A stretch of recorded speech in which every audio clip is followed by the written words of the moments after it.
Mrs. Flood is one of the most mysterious characters in the Doctor Who universe at the moment, with some suggesting that she's the Rani, others suggesting that she's another Time Lord, some even suggesting that she's Susan herself, and some suggesting she is something far more powerful entirely. Well, I'm going to put together a couple of the theories I've seen, as well as my own ideas, to create the ultimate dark truth of Mrs. Flood.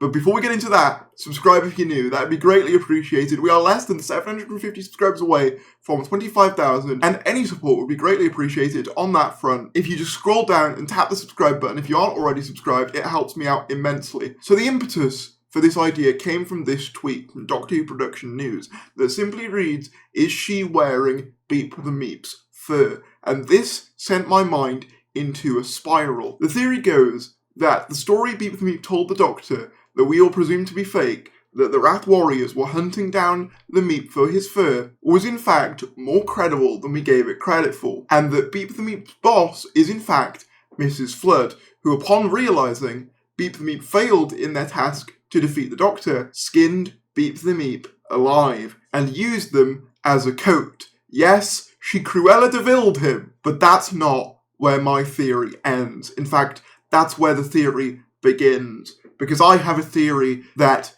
is even bigger than that, but ties into everything we've heard so far.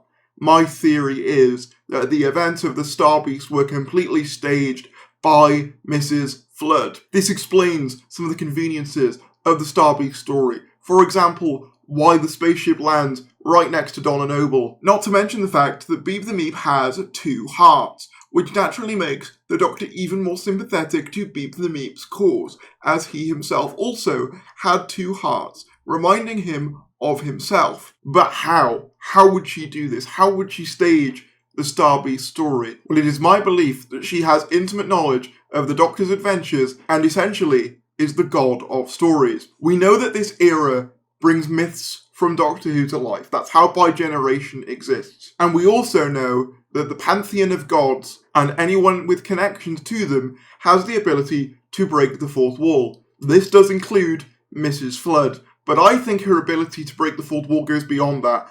I think that she knows all of the Doctor's stories inside and out, including the non-televised ones. I think that she herself picked the Star Beast story as a perfect trap for the Doctor, a means to set him on the path that would lead to their collision later down the line. What proof do I have of this? Well, at the very end of the Star Beast, we see that the Star Beast ship bisects into 2, meaning that a glass wall comes between Donna Noble and the Doctor. This, as many people have pointed out, is very evocative of the End of Time Part 2, which leads to the Doctor breaking down and causing his regeneration. I don't think this is coincidental. I think that Mrs. Flood designed this with the expressed purpose of getting this emotional reaction out of the Doctor, leading to the reactivation of the Meta Crisis, which sets into motion the events of the Giggle, where the 14th Doctor settles down and the 15th Doctor heads away. If you want any more evidence, look at the Wrath Warriors. When they die, they don't actually die. They power down, implying that they aren't entirely alive, but instead constructs made by Mrs. Flood for this purpose. But it's not just the Star Beast that Mrs. Flood was manipulating. She moves in right next to the Doctor's next companion,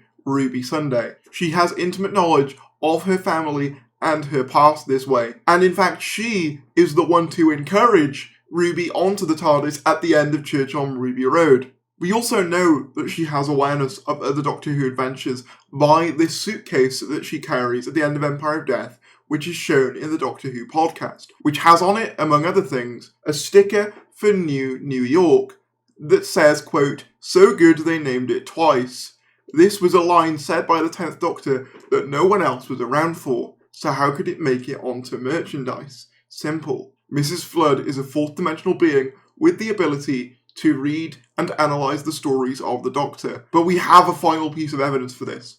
At the very recent Doctor Who proms, she says this. You know, sometimes I hear whispers on the breeze, telling me stories, amazing tales, like this one.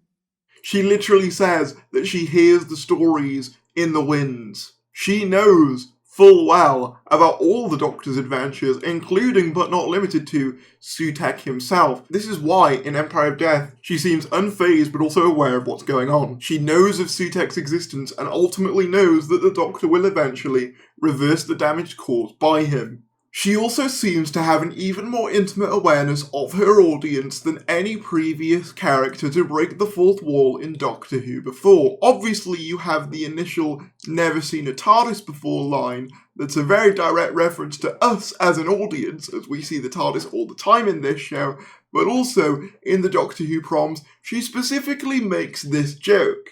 I mean, what else would I be? Some outer space villain in disguise? No, don't make me laugh. I'm just a nice, quiet, friendly soul.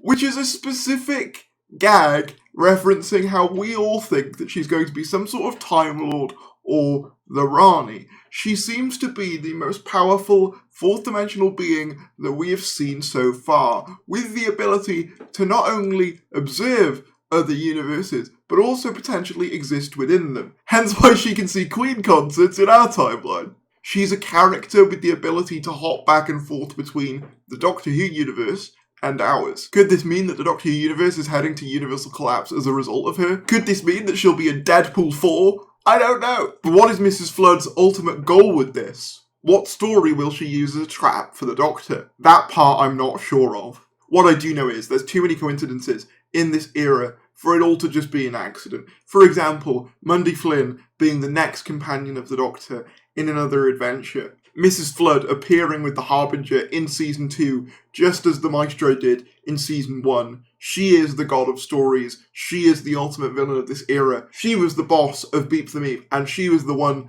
who killed him for his fur. But what are your thoughts? Drop them down in the comments below. Let's talk about it. If you did enjoy this video, be sure to give it a like. I'm back doing regular Doctor Who content here on the channel, so be sure to subscribe so you don't miss any of it. Thank you for all the support on this video. It was a ton of fun to make. Subscribe if you're new, and I'll see you later.